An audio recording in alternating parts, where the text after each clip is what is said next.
निकिता काया पर चिल्लाते हुए बोलती है, जुबान संभाल के बात करना मिस काया मित्तल। और क्या कहा तुमने? मैंने आदित्य से पैसों के लिए शादी करें और उसे चीट किया। तुम शायद भूल गई होगी, वह मैं थी जिसने आदित्य को डोट इसलिए तलाक दिया था क्योंकि वो तुम्हारे साथ इन्वॉल्व था। वह तुम थी जो जानते हुए भी कि आदित्य शादीशुदा है उसे सिड्यूस करने के लिए उसके आगे पीछे घूमती थी। और अब क्या तुम इनसिक्योर हो रही हो कि कहीं कोई तुमसे आदित्य छीन ना ले?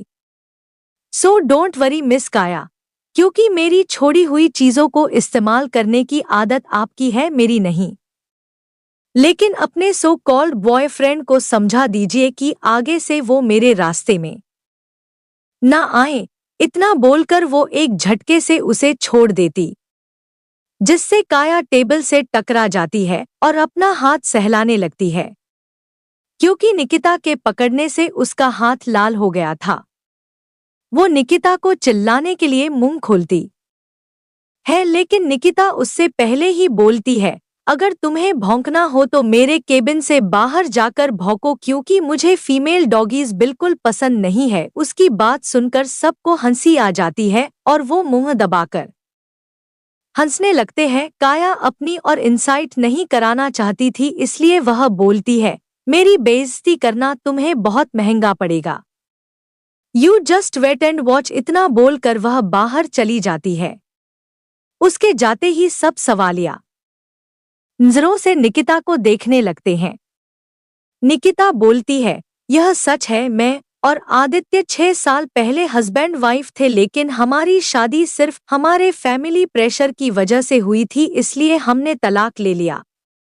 इससे ज्यादा मैं तुम लोगों को बताना जरूरी नहीं समझती, और तुम सभी ध्यान रखना कि इस बारे में किसी को पता ना चले, क्योंकि मैं बेवजह के मुद्दे नहीं बनाना चाहती। उसकी बात सुनकर वो सब हाँ में सिर हिला देते हैं। निकिता उन्हें वहां से जाने को बोल देती है। सबके जाने के बाद वह अपनी सीट पर सिर टिकाकर कुछ सोचने लगती है। काया निकिता के ऑफिस से निकल जाती है और अपनी कार में बैठकर सोचने लगती है, इस लड़की की हिम्मत कैसे हुई मेरी काया मित्तल की इंसल्ट करने की। मैं इसे छोड़ूंगी नहीं। वो अपना फोन निकाल कर किसी को कॉल करती है और उससे बोलती है, मैं तुम्हें एक लड़की की फोटो दे रही हूँ, तुम्हें उसका किडनैप करना है और उसकी कुछ न्यूड फोटोज मुझे भेजनी है, और उसके बाद तुम जो चाहो उस लड़की के साथ कर सकते हो। वो फोन कट करने के बाद अपने फोन फूल से निकिता की एक फोटो उस आदमी को सेंड कर देती है और कुटिलता से मुस्कुराते हुए बोलती है, मेरी इंसल्ट करके तुमने बहुत बड़ी गलती कर दी है। अब तुम्हारी बदनामी पूरी दुनिया के सामने होगी और तुम किसी को मुंह दिखाने लायक भी नहीं बचोगी। इतना बोलकर दो पागलों की तरह हंसते लगती है। वह अपनी नफरत में इतनी अंधी हो गई थी कि वह भूल चुकी थी कि वह भी एक लड़की है। खैर, ये तो वक्त ही बताएगा कि वो अपने प्लान में कामयाब होती है या नहीं।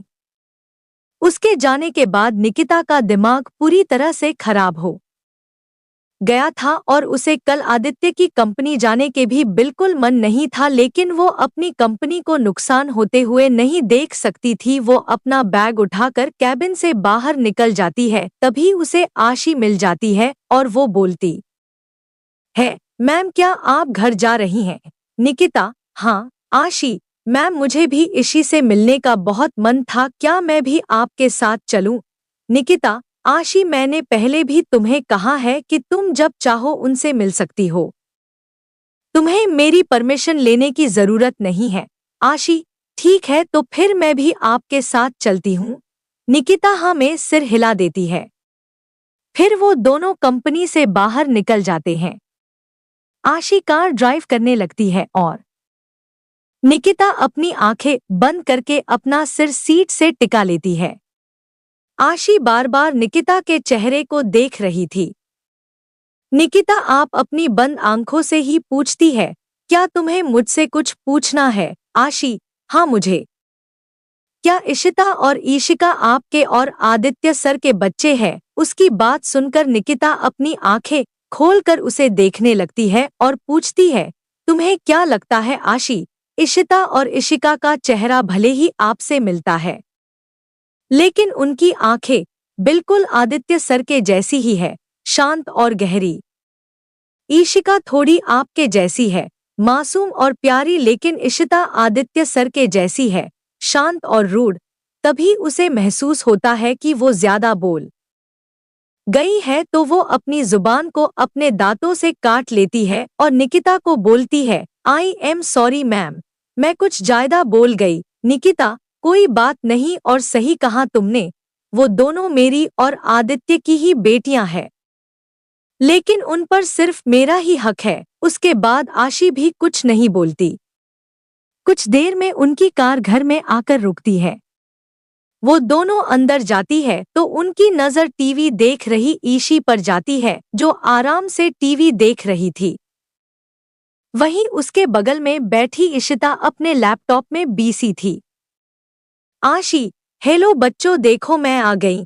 उसकी आवाज सुनकर दोनों बच्चे उसकी तरफ देखते हैं। इशिका भागते हुए उसके पास जाते हैं और उसे गले लगा लेती है। वही इशिता एक्सप्रेशन फेस के साथ उसे देखती है और फिर निकिता के पास जाकर बोलती है, आज आपका दिन कैसा था? निकिता उसका माथा चूमते हुए, मैं बिल्कुल ठीक हूँ, आपका दिन कैसा रहा? क्या इशिका ने आपको परेशान किया?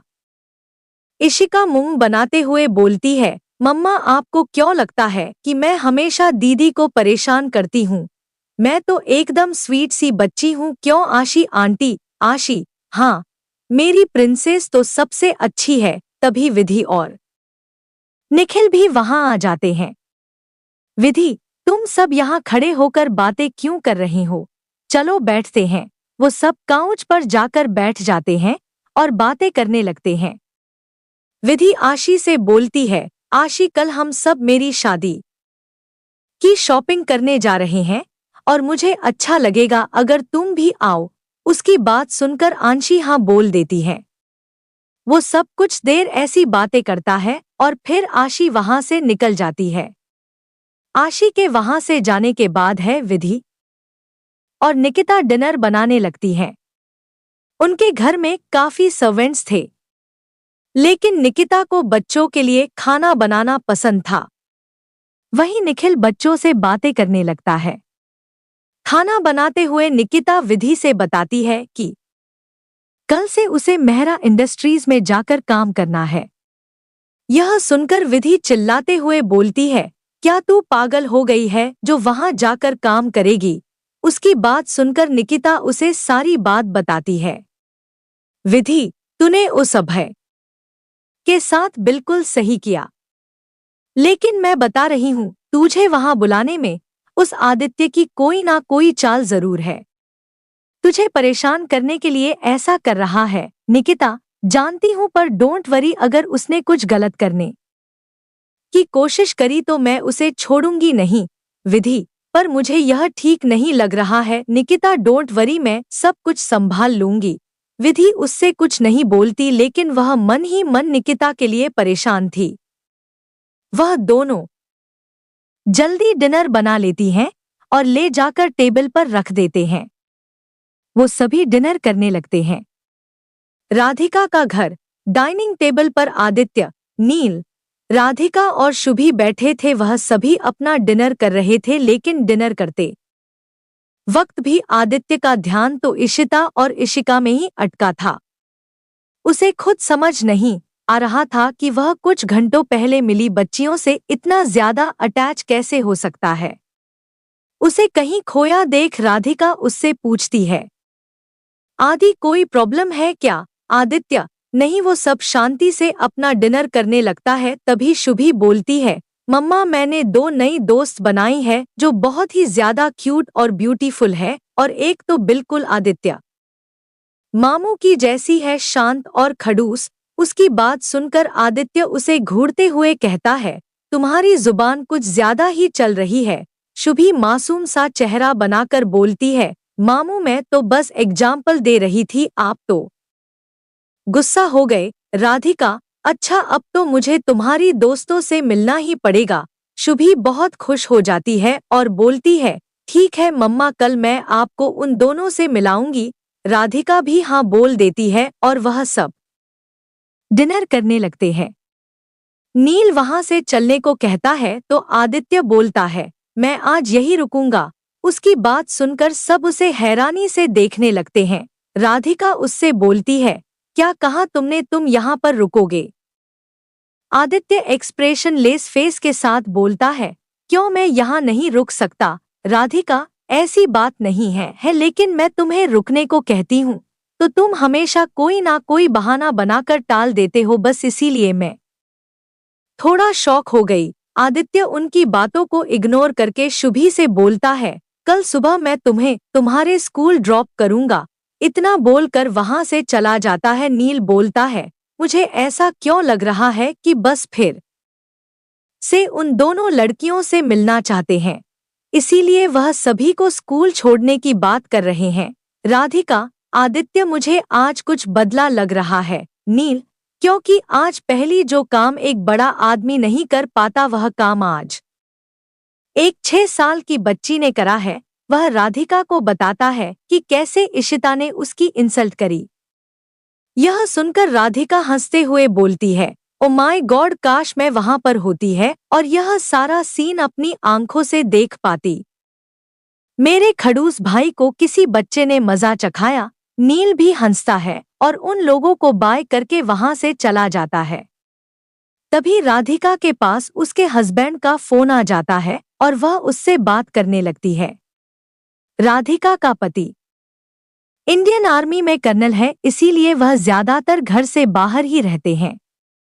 अगली सुबह आदित्य शुभी को उसके किंडरगार्टन छोड़ने आता है। उसकी नजर बार बार इधर उधर जा रही थी, मानो वो किसी को ढूंढ रहा हो। शुभी उससे पूछती है, मामू, आप किसी को ढूंढ रहे हो क्या? आदित्य उससे झूठ बोलते हुए, नहीं, मैं किसी को क्यों ढूंढूंगा, अब आप अपने क्लास में जाओ। शुभी वहां से जाने लगती है। तभी उसके पीछे से किसी की प्यारी सी आवाज सुनाई देती है जो उसे ही बुला रही थी। शुभी और आदित्य दोनों पलट कर देखते हैं तो इशिका उन्हीं की तरफ भागते हुए आ रही थी और उसके पीछे इशिता भी थी। आदित्य को वहां देखकर वह दोनों हैरान हो जाती है। इशिका उससे हेलो बोलती है और फिर शुभी से बात करने लगती है, लेकिन इशिता एकटक आदित्य को घूरने लगती है। आदित्य उसे देखकर प्यारी सी स्माइल करने लगता है, जिसका पता उसे खुद भी नहीं था। वह उसके पास जाता है और उससे गुड मॉर्निंग बोलता है, लेकिन इशिता उसे पूरी तरह से इग्नोर करती है और इशिका से बोलती है, हमें क्लास के लिए लेट हो रहा है, इसलिए बाकी बातें तुम दोनों बाद में करना। वो उसका हाथ पकड़कर वहां से जाने लगती है, लेकिन तभी इशिका का पैर मुड़ जाता है और वह जमीन पर गिर जाती है। उसे गिरता देख आदित्य जल्दी से उसके पास बैठ जाता है और बोलता है, तुम ठीक तो हो ना? लेकिन उसके पैर में मोच आ गई थी, इसलिए वह रोने लगती है। आदित्य जल्दी से उसके शूज उतारता है और उसके पैरों पर हल्की हल्की मसाज करते हुए बोलता है, डोंट वरी, यह बहुत जल्दी ठीक हो जाएगा। वहीं इशिता तो आदित्य को ही देख रही थी।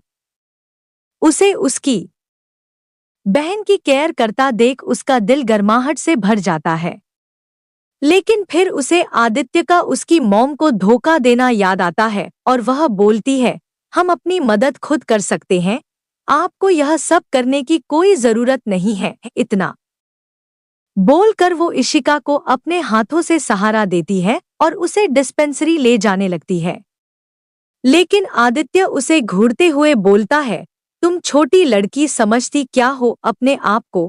इशिता, इससे आपका कोई मतलब नहीं होना चाहिए। उसकी बात सुनकर आदित्य को एक पल के लिए निकिता की याद आ जाती है, लेकिन वह अपनी सोच को साइड करके इशिता को अपनी गोद में उठा लेता है, जिसे देखकर इशिता उसका हाथ पकड़कर बोलती है, रुको, उसे नीचे उतारो। लेकिन आदित्य दूसरे हाथ से उसे भी गोद में ले लेता है और शुभी से बोलता है, तुम्हारे स्कूल की डिस्पेंसरी कहाँ पर है? शुभी उसे हाथ के इशारे से बताती है। वह उन दोनों को लेकर वहां चला जाता है। इशिता उसके छूटने की कोशिश करती है, लेकिन एक 30 साल के आदमी के सामने 6 साल की बच्ची कहाँ टिकती। आदित्य और उसको लेकर डिस्पेंसरी जाता है और डॉक्टर से चिल्लाते हुए बोलता है, इसको चेक करिए। डॉक्टर इशिका को बेड पर लेटाने को बोलता है और खुद उसका पैर चेक करने लगता है। वो जैसे उसको टच करता है तो इशिका दर्द वजह से चिल्लाने लगती है, जिसे देखकर आदित्य और इशिता जानलेवा नजरों डॉक्टर को घूरने लगते हैं और एक साथ बोलते हैं, आराम से करो, उसे दर्द हो रहा है। उनकी खतरनाक आवाज सुनकर डॉक्टरों डरते हुए उन दोनों को देखने लगता है और बोलते हैं, बस हल्की सी मौच है। वह उसका पैर चेक करता है और उस पर स्प्रे और पट्टी कर देता है। आदित्य इशिका के आंसू पोंछकर बोलता है, डोंट वरी बच्चा, अब सब ठीक है, कुछ देर और फिर यह दर्द होना भी बंद हो जाएगा। आदित्य आज से पहले कभी भी इतना परेशान नहीं हुआ था। उसे समझ में नहीं आ रहा था कि क्यों पर वह उस मासूम सी लड़की की आंखों में आंसू नहीं बर्दाश्त कर पा रहा था। इशिका उसे देखने लगती है। उसे बहुत अच्छा लग रहा था कि उसके पापा उसकी केयर कर रहे हैं। वह सब कुछ भूलकर उसे गले लगा लेती है और उसके गाल पर किस करते हुए बोलती है, थैंक यू हैंडसम एंगल। उसके मुंह से ये सुनकर आदित्य को बहुत अच्छा लगता है। वही सुबह कंफ्यूजन से उन सभी को डोट देख रही थी। वह इशिका से बोलती है, यह हैंडसम एंजल कौन है ईशु? इशिका उसके सर पर टैप करके कहती है, मैं तुम्हारे मामू की बात कर रही हूँ शुभी, वो तो बहुत ज्यादा हैंडसम है। वही इशिता उन लोगों को देख रही थी। वह अपना फोन निकालकर ड्राइवर को कॉल करती है और उससे बोलती है वो कार लेकर वापस स्कूल आ जाए। ड्राइवर उससे बताता है कि वह कुछ काम से स्कूल से बाहर गया है, इसीलिए वह 30 मिनट में वहां पहुंच जाएगा। उसके बाद सुनकर इशिता थोड़ी परेशान हो जाती है। आदित्य बोलता है, चलो मैं तुम लोगों को घर ड्रॉप कर दे रहा हूँ। उसकी बात सुनकर इशिका और इशिता थोड़ा डर जाती है और एक साथ बोलती है, नहीं, उसकी जरूरत नहीं है। आदित्य उन दोनों को कंफ्यूजन में देखे लगता है और बोलता है, हर बात पर जिद करना अच्छा नहीं होता और अभी इशिका को चोट भी लगी है, इसलिए मैं तुम दोनों को घर ड्रॉप कर रहा हूँ। तुम्हारी मर्जी हो या फिर नहीं। वो उन दोनों को फिर से अपने गोद में उठा लेता है और बाहर की तरफ ले जाने लगता है। शुभी भी उनके पीछे पीछे आ जाती है। वहीं इशिता और इशिका अभी भी उसे मना कर रहे थे, क्योंकि वह नहीं चाहते थे कि आदित्य कोई पता चले कि निकिता उनकी मम्मा है। आदित्य उन सभी को कार में बिठाता है और इशिता से बोलता है, अपने घर का एड्रेस दो। लेकिन इशिता अपना मुंह फेर लेती है, जिसे देखकर आदित्य अपनी आंखें छोटी कर लेता है और अपना फोन निकालकर सनशाइन स्कूल के प्रिंसिपल को कॉल करता है और बोलता है, मुझे 5 मिनट में इशिता शर्मा के घर का एड्रेस चाहिए। दूसरी तरफ प्रिंसिपल आदित्य की खतरनाक आवाज सुनकर डर जाता है और कांपते हुए बोलता है, जी सर, बस 2 मिनट लगेगा। वह जल्दी से आदित्य को इशिता के घर का एड्रेस बता देता है, जिसे देखकर इशिता आंखें छोटी कर देते हैं और बोलती है, क्या इस स्कूल में कोई रूल्स नाम की चीज नहीं है क्या? फिर नहीं, ये लोग किसी को भी अपने स्टूडेंट्स का एड्रेस दे देते हैं। आदित्य मुस्कुराते हुए बोलता है, हर किसी को तो नहीं, लेकिन तुम शायद भूल रही हो, मैं आदित्य मेहरा हूँ और वो स्कूल भी मेरा ही है। वह इशिता को क्रिपी स्माइल कर देता है, जिसे देख इशिता अपना मुंह फेर लेती है और विंडो के बाहर देखना लगती है। वहीं इशिका मन ही मन प्री कर रही थी कि आदित्य निकिता या विधि को घर पर देखें, जिसे उन्हें पता था कि आदित्य विधि और निखिल को भी जानता है। मेहरा इंडस्ट्रीज। निकिता की कार मेहरा इंडस्ट्रीज के सामने आकर रुकती है, जिसमें से निकिता, आशी और विपिन बाहर आते हैं। तीनों आज से ही मेहरा इंडस्ट्रीज में काम करने वाले थे। विपिन रिसेप्शनिस्ट के पास जाकर उन्हें बताता है कि वह the world of fashion company से आए हैं। रिसेप्शनिस्ट उन्हें टॉप फ्लोर पर भेज देती है। जहां पर नील पहले से उनका इंतजार कर रहा था। उनके आते ही वह उन्हें उनका काम बता देता है और उन्हें उनका कैबिन बता देता है। वहीं दूर खड़ी रोजी उन्हें नफरत भरी नजरों से देख रही थी। वो काया को मैसेज कर देती है कि निकिता वहां आ गई हैं। निकिता अपने कैबिन में जाती है, तभी वहां पर काया आ जाती है और निकिता से बोलती है, ये मत सोचना कि तुम इस कंपनी में आ गई हो तो तुम आदित्य की जिंदगी में भी आ सकती हो, क्योंकि आदित्य तुमसे बहुत नफरत करता है। पहले तो उसे देखकर निकिता फ्रस्ट्रेशन से अपनी आंखें बंद कर लेती है और फिर मुस्कुराते हुए बोलती है, मैं अच्छे से जानती हूँ कि मेरे और मिस्टर मेहरा के बीच का रिलेशन कैसा है मिस काया। यह मुझे किसी और से जाने की जरूरत नहीं है। और जहां तक रही बात आदित्य को सेड्यूस करने की, इस बात का जवाब तो मैं पहले ही आपको दे चुकी हूँ, लेकिन अगर कल बेइज्जती कराने में कुछ कसर रह गई हो तो बताइए, मैं अब पूरी कर दे रही हूँ।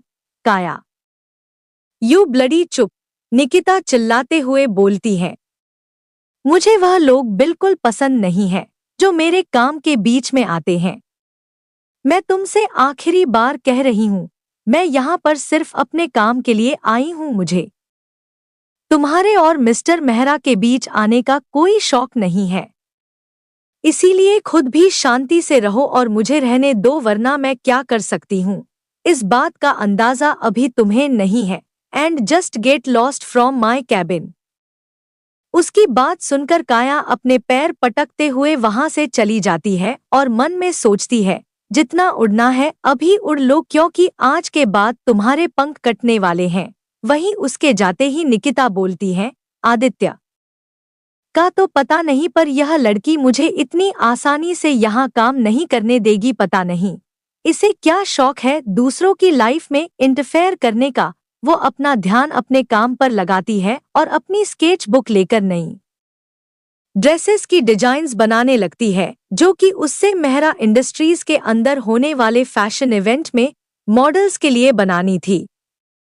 मेहरा इंडस्ट्रीज इंडिया की ही नहीं बल्कि पूरे एशिया की सबसे फेमस एंटरटेनमेंट कंपनी थी, जिसमें बहुत सारे फेमस एक्टर एक्ट्रेसेस और मॉडल्स यहां पर काम करते थे। निकिता के बनाए हुए ड्रेसेस पहनना हर मॉडल के लिए बस एक ड्रीम है था, क्योंकि उसकी बनाए ड्रेस बहुत ज्यादा खूबसूरत और एक्सपेंसिव होती थी। यहाँ मैं एक बात बताना भूल गए कि निकिता अपनी रियल आइडेंटिटी किसी के सामने नहीं लाते और वह जो भी ड्रेसेस डिजाइन करती है वो सब डिजाइनर एस.जे. के नाम से होती है।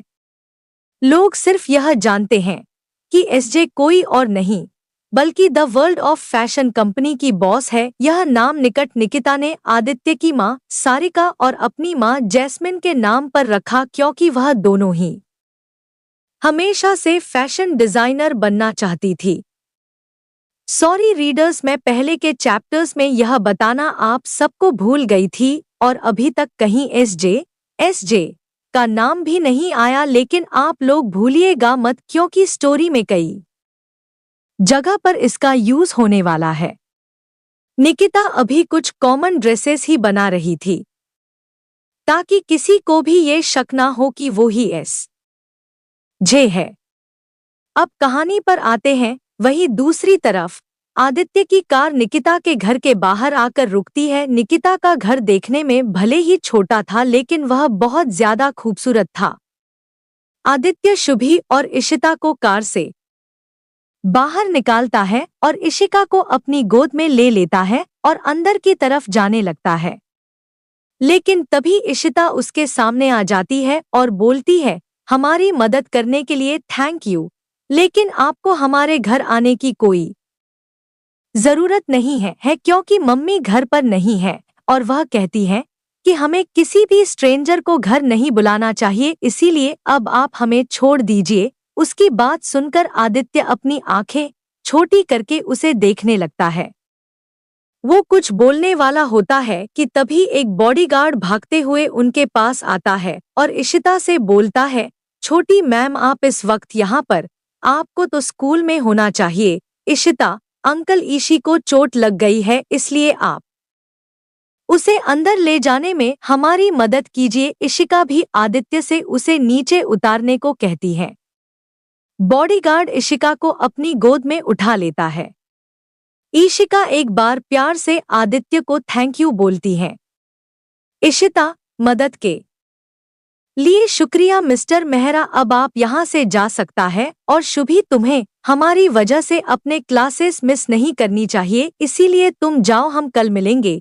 इतना बोलकर वो घर के अंदर चली जाती है। वहीं बाहर खड़े आदित्य और शुभी उसे घूरते रहते हैं। शुभी बोलती है, मामू यह तो आपसे भी ज्यादा रूड और एरोगेंट है। आदित्य, सही कहा, लेकिन तभी उसे याद आता है कि शुभी ने उसे भी रूड और एरोगेंट कहा। वो उसे घूरता है तो शुभी अपने दांत दिखाकर जल्दी से कार में बैठ जाती हूँ। आदित्य भी अपनी कार में बैठकर कार स्टार्ट कर देता है और गाड़ी स्कूल की तरफ मोड़ देता है। लेकिन तभी उसे याद आता है कि आज निकिता उसकी कंपनी आने वाली है। शुभी को स्कूल छोड़कर वो कंपनी की तरफ निकल जाता है, लेकिन तभी नील उसे कॉल करके एक इम्पोर्टेंट मीटिंग के बारे में बताता है जो कंपनी से बाहर होने वाली थी। आदित्य सोचता है, आज तुम्हारी किस्मत कुछ ज्यादा अच्छी है miss Sharma. I will meet you tomorrow.